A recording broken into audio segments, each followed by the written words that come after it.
Today is Thursday, I was walking here in front of the Mondavi Center, and I came across Professor Eugenia Fernandes. She is from the Florida International University, and she's also the president of the American Organization for Professors, no, for Teachers of Portuguese. Yes, correct. That's the right one. And this is an organization that has about 300 members.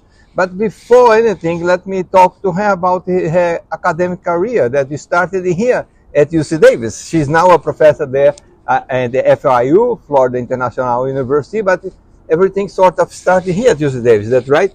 Correct. So I first came to UC Davis as a lecturer. I was about to finish my PhD, and I taught Portuguese here for 11 years. Yeah, Department of Spanish and Portuguese. And you came thanks to fellowship from Itamaraty, which is the International Affairs of Brazil, right? Yeah, so they had this opportunity for young scholars in Brazil interested in Portuguese language research and promotion, funded by the Brazilian Ministry of International Relations. And I applied for Davis, and it was such a great opportunity because I was still in my PhD final years. So coming here opened too many doors in my career, for sure.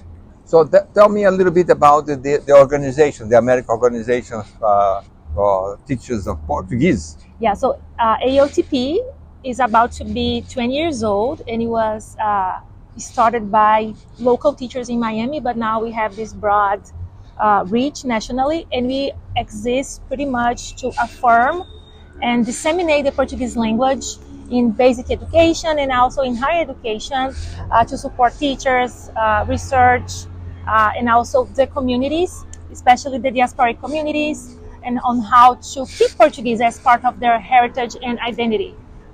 In academia, we also have several programs like teacher training programs and research-focused initiatives like the Portuguese Language Journal, which is the main source for Portuguese publications nationwide. So at some point in life, Portuguese was very fashionable to learn Portuguese as a second language. How is the situation now? How much the interest of the students to take Portuguese as a subject? So I think just like in the other languages, the interest comes and go, but we cannot forget that artificial intelligence is now playing a huge role on why our language is important. So we have this in Portuguese too. So I think right now what we are facing the most is how to bring this awareness to our community that AI should not replace human interaction. And we actually saw that during the pandemic when we are all apart, but we found ways to interact, and Zoom had this boom, we can see that. So for the Portuguese language, I think today the biggest challenge is keeping the interest from the young learners alive. But critical thinking is actually the main motivation for them to keep learning the language. And also when Brazil is trending, right now Brazil is trending, Brazilian culture is something that is trending worldwide, the internet language also pops up. So before I let you go, and thank you very much for talking to me here, tell me a little bit about your research at the FIU. So I do research in Portuguese for specific purposes, which is understanding how and when professionals need Portuguese to develop their specific skills.